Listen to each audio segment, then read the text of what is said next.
വൈകുന്നേരത്തെ ചായക്കൊപ്പം കഴിക്കാൻ ഏറ്റവും സിമ്പിൾ ആയിട്ടുള്ളൊരു പലഹാരത്തിൻ്റെ വീഡിയോ ആയിട്ടാണ് ഇന്ന് ഞാൻ വന്നിട്ടുള്ളത്. പുതിയൊരു വീഡിയോയിലേക്ക് എല്ലാ കൂട്ടുകാർക്കും സ്വാഗതം. വീഡിയോ സ്കിപ്പ് ചെയ്യാതെ ഫുള്ള് കാണണേ. ഇഷ്ടപ്പെട്ട ചാനലൊന്ന് സപ്പോർട്ടും കൂടെ ചെയ്യണം. ഈ ഒരു പലഹാരം ഉണ്ടാക്കാൻ വേണ്ടിയിട്ട് നന്നായിട്ട് പഴുത്ത ഏത്തപ്പഴമാണ് ഞാൻ എടുത്തേക്കുന്നത്. അതുപോലെ തന്നെ ഒരു കപ്പ് അവൽ എടുത്തിട്ടുണ്ട്. മട്ട അവലാണ് എടുത്തേക്കുന്നത്, അതാണ് കൂടുതൽ ടേസ്റ്റ്. ഇനി നിങ്ങളുടെ കയ്യിൽ വെള്ള അവലാണ് ഉള്ളതെങ്കിൽ അതെടുത്താലും മതി. ഏകദേശം 2 കപ്പ് എടുത്തിട്ടുണ്ട്. 250 ml കപ്പിൻ്റെ 2 കപ്പ് അവലാണ് എടുത്തേക്കുന്നത്. ഇനി നമുക്ക് മീഡിയത്തിലും സിമ്മിലും ഒക്കെ ആയിട്ട് നന്നായിട്ട് ഇതൊന്ന് വറുത്തെടുക്കണം. നല്ലപോലെ ഒന്ന് കൈകൊണ്ട് നമ്മളിങ്ങനെ പൊടിക്കുമ്പം ഒന്ന് പൊടിയത്തക്ക രീതിയിൽ അത്രയും ആവത്തക്ക രീതിയിൽ ഇതൊന്ന് വറുത്തെടുക്കണേ. ഇതേപോലത്തെ ഒരു പലഹാരമൊക്കെ ഉണ്ടാക്കാൻ വെള്ള അവലിനേക്കാളും കൂടുതൽ ടേസ്റ്റ് മട്ട അവലിനാണ്.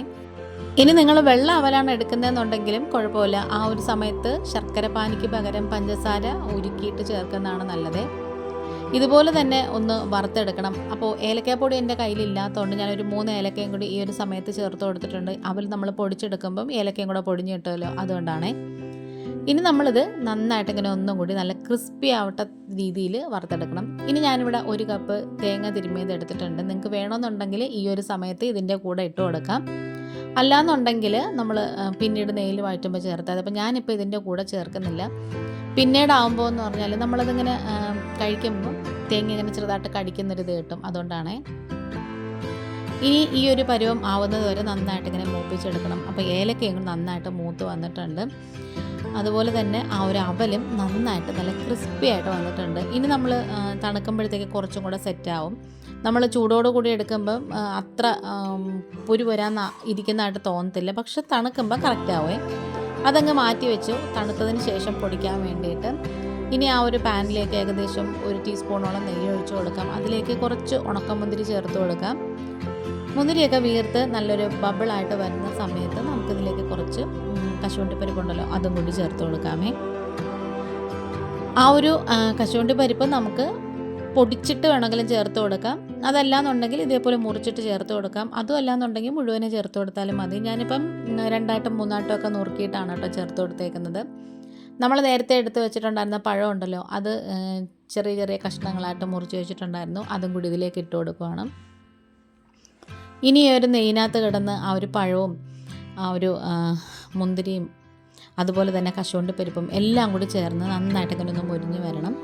പഴത്തിന് വലിയ വേവൊന്നുമില്ല, അതുപോലെ തന്നെ മൊരിഞ്ഞ് കിട്ടാനും വലിയ താമസമൊന്നുമില്ല. നല്ല ടേസ്റ്റാണ് കേട്ടോ. സ്കൂളൊക്കെ വിട്ട് വരുന്ന മക്കളുമാർക്ക് ഇതേപോലെ ഉണ്ടാക്കി കൊടുത്താൽ അവർ ഭയങ്കര ഇഷ്ടത്തോടെ കഴിക്കും. മാത്രമല്ല, വീട്ടിലിപ്പം ഗസ്റ്റൊക്കെ വരികയാണെന്നുണ്ടെങ്കിൽ നാടൻ പലഹാരങ്ങളൊക്കെ വേണം എന്ന് ആഗ്രഹം ഉണ്ടെങ്കിൽ ഇതേപോലെയൊക്കെ ചെയ്ത് കൊടുത്താൽ മതി.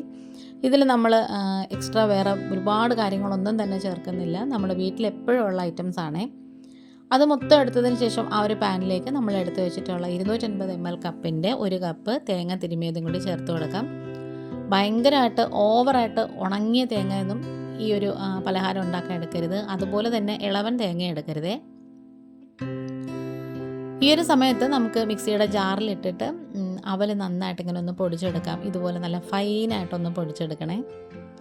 കുറച്ച് എള്ളും കൂടി ഇതിലേക്ക് ചേർത്ത് കൊടുക്കുകയാണ്. തേങ്ങ പകുതി മൂത്തതിന് ശേഷമാണ് എള്ള് ചേർത്ത് കൊടുക്കുന്നത്. കാരണം എള്ളിനെ മൂത്ത് കിട്ടാൻ ഒരുപാട് സമയമൊന്നും വേണ്ട, പെട്ടെന്ന് തന്നെ മൂത്ത് കിട്ടും. അതുകൊണ്ടാണ്. അല്ലെങ്കിൽ അത് ഓവറായിട്ട് കരിഞ്ഞു പോയതുപോലൊരു ടേസ്റ്റ് വരും. അതുകൊണ്ട് തേങ്ങ പകുതി ഭാഗം മൂത്തതിന് ശേഷം ചേർത്ത് കൊടുത്തത്. അതിന് നമുക്കിതിലേക്ക് നമ്മൾ എടുത്ത് വെച്ചിട്ടുണ്ടായിരുന്ന അവലും ആ ഒരു ഏലക്ക കൂട്ടും ഉണ്ടല്ലോ, അത് നന്നായിട്ട് പൊടിച്ചെടുത്തതും കൂടി ഈ ഒരു തേങ്ങ കൂട്ടിലേക്ക് ചേർത്ത് കൊടുക്കാം. ഇനി ഞാനിവിടെ ശർക്കര ഉരുക്കി അഴുക്ക് കളഞ്ഞ് വെച്ചിട്ടുണ്ടായിരുന്നേ.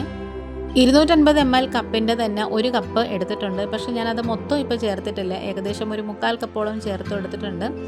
ഇനി നന്നായിട്ട് മിക്സ് ചെയ്ത് യോജിപ്പിച്ചെടുത്തതിന് ശേഷം മധുരത്തിന് കുറവുണ്ടെന്ന് തോന്നുന്നെങ്കിൽ ബാക്കിയും കൂടി ചേർത്ത് കൊടുക്കാമെന്ന് വിചാരിച്ചേ. ഇതിനകത്ത് കിടന്ന് ഈ ഒരു അവൽ കൂട്ടൊക്കെ നന്നായിട്ട് വിളയിച്ചതുപോലെ ആവണം. അപ്പോൾ ബാക്കി ശർക്കര പാനിയും കൂടെ നമ്മളിതിലേക്ക് ഒഴിച്ചു കൊടുക്കുവാണ്. ഈ ഒരു സമയത്ത് ഈ ഒരു വീഡിയോ നിങ്ങൾക്ക് ഇഷ്ടപ്പെടണമെന്നുണ്ടെങ്കിൽ ചാനലൊന്ന് ലൈക്ക് ചെയ്യും, ഷെയർ ചെയ്യും, കമൻറ്റ് ചെയ്യും, സബ്സ്ക്രൈബ് ചെയ്ത് സപ്പോർട്ടൂടെ ചെയ്യണേ. ആദ്യമായിട്ട് കാണുന്ന കൂട്ടുകാരാരെങ്കിലും ഉണ്ടെങ്കിൽ ആ ഒരു ബെല്ലൈക്കണും സബ്സ്ക്രൈബ് ബട്ടണൊക്കെ പ്രസ് ചെയ്തിട്ട് അല്ലോളം ഓപ്ഷനും കൂടി കൊടുക്കണം. എങ്കിൽ മാത്രമേ ഞാനിടുന്ന വീഡിയോസൊക്കെ നോട്ടിഫിക്കേഷനായിട്ട് നിങ്ങൾക്ക് കിട്ടത്തുള്ളൂ. വീണ്ടും 1 ടീസ്പൂൺ നെയ്യ് ചേർത്ത് കൊടുക്കാം. നെയ്യ് നമ്മൾ ഇടയ്ക്ക് ചേർത്ത് കൊടുത്തിട്ടില്ലായിരുന്നു, ഇപ്പോഴാണ് കേട്ടോ ഒന്ന് ചേർത്ത് കൊടുക്കുന്നത്. ആദ്യം നമ്മൾ പഴം വാട്ടി എപ്പോഴൊക്കെ ചേർത്ത് കൊടുത്തിട്ടുണ്ടായിരുന്നാളെ. ഇനി ഇതെല്ലാം കൂടി നന്നായിട്ട് ഇങ്ങനെ യോജിച്ച് നല്ല മിക്സായിട്ട് വരുമ്പോഴത്തേക്ക് നമ്മൾ നേരത്തെ വാട്ടി വെച്ച ആ ഒരു പഴവും കശുവണ്ടിപ്പരിപ്പും ഉണക്കമുന്തിരിയൊക്കെ ഉണ്ടല്ലോ, അതെല്ലാം ഇതിലേക്ക് അങ്ങ് ചേർത്ത് കൊടുക്കാം. ഇനി പച്ചക്കറിയൊക്കെ കഴിക്കാൻ മടിയുള്ള കുട്ടികളാണെന്നുണ്ടെങ്കിൽ വേണമെങ്കിൽ ഒരു ക്യാരറ്റ് ഗ്രേറ്റ് ചെയ്തിട്ട് അതും കൂടി ഇതിലേക്ക് ചേർത്ത് കൊടുത്താൽ മതി. നമ്മൾ ഏത്തപ്പഴം വഴറ്റിയില്ലേ, ആ ഒരു സമയത്തിട്ട് വഴറ്റിയെടുത്താൽ മതി. ഇനി ഇത് ഞാൻ എടുത്ത് വെക്കുന്നത് ഇതേപോലൊരു സ്റ്റീൽ പ്ലേറ്റിലാണ്. അതിൽ കുറച്ച് നെയ്യ് പുരട്ടി കൊടുത്തിട്ടുണ്ടായിരുന്നേ. ഇനി ഇതെല്ലാം കൂടി നന്നായിട്ട് മിക്സ് ചെയ്ത് ഈ ഒരു പരുവാവുന്നവരെ നല്ലോണം ഇങ്ങനെ യോജിപ്പിച്ചെടുക്കണം. കുറച്ച് കട്ടിയായിട്ട് വരണേ ഈ ഒരു ശർക്കര കൂട്ടിനകത്ത് ഇടന്ന്. ഗ്യാസ് ഓഫ് ചെയ്തതിന് ശേഷം നമുക്ക് ഇത് മൊത്തം ഈ ഒരു പ്ലേറ്റിലേക്ക് അങ്ങ് നിരത്തി കൊടുക്കാമേ. നല്ല ടേസ്റ്റ് എന്ന് മാത്രമല്ല, ഏറ്റവും പെട്ടെന്ന് നമുക്ക് ചെയ്തെടുക്കാവുന്നതാണ്. നല്ല ചൂടോട് കൂടി തന്നെ ഇത് തട്ടി ഒന്ന് അമർത്തി കൊടുക്കണം. ഗ്ലാസിൻ്റെ ചൂട് ഭാഗം കൊണ്ട് വേണമെങ്കിലും ചെയ്യാം. അതുമല്ല എന്നുണ്ടെങ്കിൽ ഇതേപോലെ തവി കൊണ്ട് തന്നെ ഒന്ന് പ്രസ് ചെയ്ത് കൊടുത്താൽ മതി. അരികു ഭാഗമൊക്കെ നന്നായിട്ടൊന്ന് പ്രസ് ചെയ്ത് കൊടുക്കണം. അങ്ങനെ നമ്മൾ ചെയ്തില്ല എന്നുണ്ടെങ്കിൽ ആ ഒരു അരികു ഭാഗമൊക്കെ ഒരുമാതിരി വെടിച്ചതുപോലെ ഇരിക്കും. ഇനി ഇത് ഏകദേശം ഒരു 3/4 മണിക്കൂറൊക്കെ കഴിഞ്ഞതിന് ശേഷം നമുക്ക് കമിഴ്ത്തി ഇട്ടിട്ട് ഒന്ന് മുറിച്ചെടുത്താൽ മതി. ഞാനിത് കമിഴ്ത്തി ഇടുന്നതും കട്ട് ചെയ്യുന്നതുമായിട്ടുള്ള വീഡിയോസ് എൻ്റെ കയ്യിൽ നിന്ന് അങ്ങ് ഡിലീറ്റ് ആയിപ്പോയി. അപ്പോൾ നമ്മുടെ വീഡിയോ വൈൻഡപ്പ് ചെയ്യാറായി. ഇതുവരെയും സപ്പോർട്ട് ചെയ്ത് കൂടാതെ എല്ലാ കൂട്ടുകാർക്കും ഒത്തിരി നന്ദിയുണ്ട്. ചെയ്ത് നോക്കിയിട്ട് ഫീഡ്ബാക്ക് ഇടണം. ഇന്നിപ്പോൾ ഇത്രയേ ഉള്ളൂ. വീണ്ടും വരാം. Thanks for watching.